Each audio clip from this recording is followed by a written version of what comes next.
इस राधे नाम में जो आनंद भरा है वो वाणी का विषय है ही नहीं।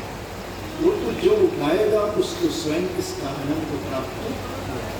जय जय श्री राधे, जय जय श्री राधे, जय जय श्री राधे।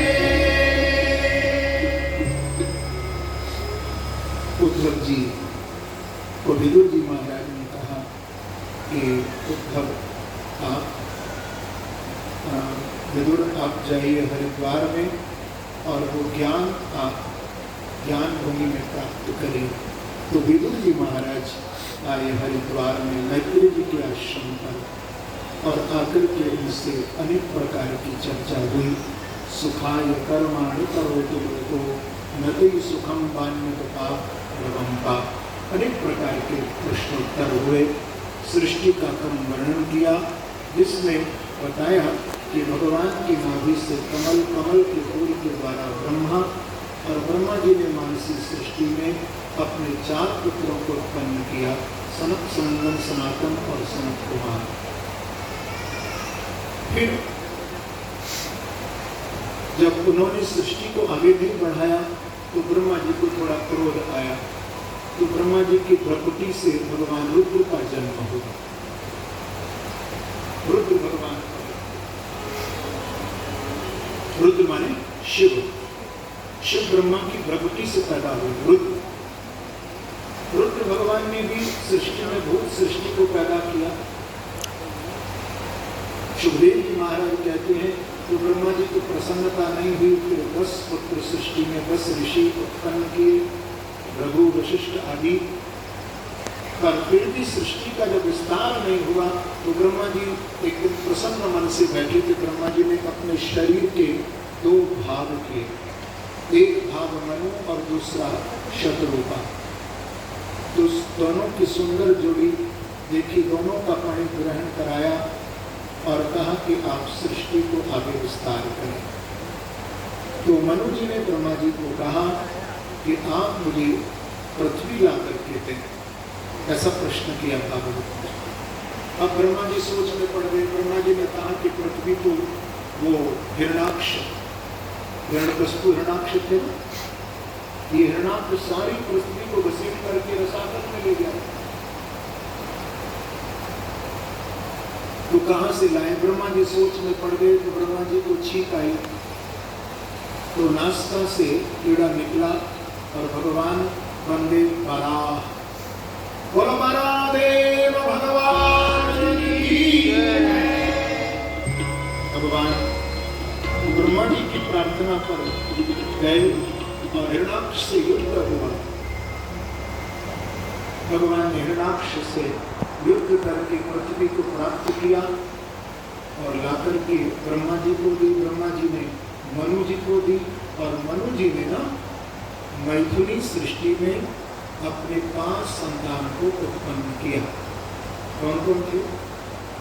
2 पुत्र हुए उनके, प्रियव्रत और भुगतान पाप, और 3 बेटियां हुई थी, आपूति, देवहूति और प्रसूति। जिन देवहूति का विवाह सुखदेव जी महाराज कहते हैं कि कश्यप जी के साथ, और जिनके यहाँ पर साक्षात भगवान का प्रादुर्भाव हुआ, भगवान साक्षात वामन बन करके प्रकट हुए हैं। वामन देव भगवान की। भगवान ने अपने पिता को संन्यास प्रदान किया है और भगवान अपनी माँ को विंध्य सरोवर पर विराजमान होकर के जब बैठे थे भगवान, तो एकांत में भगवान को देख करके देवहूति माता भगवान के चरणों में उपस्थित हो गई और प्रार्थना करते हुए कहा कि तम त्वागताहं शरणं शरण्यं स्ववृत्य संसार उद्धारम्। जिज्ञासयाहं प्रकृते पुरुषस्य नमासद्धर्मविदागविष्टम्। प्रणाम। तम त्वागताहं शरणं शरणं। भगवान को प्रणाम करके कहा कि हे कपिल, मैं आपकी शरण में, आप मुझे मार्गदर्शन करें। तो भगवान कहते हैं कि माँ योग आध्यात्मिका आध्यात्मिक पुंसां मतो निश्रेयसाय। माँ आप सत्संग करें।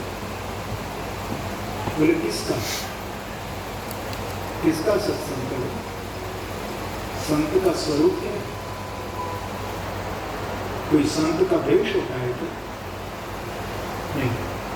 भगवान बता रहे हैं तितिक्षवः कारुणिकः सुहृदः सर्वदेहिनां अजानः शत्रवः शान्तः साधवः साधुभूषणाः।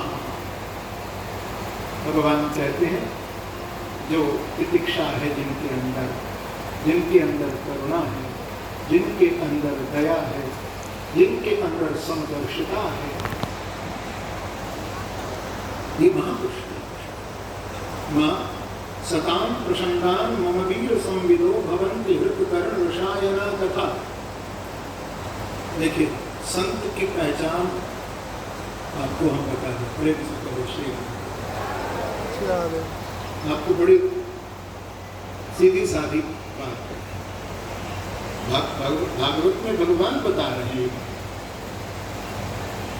कोई महापुरुष संत होगा, आप उससे मिलने जाएं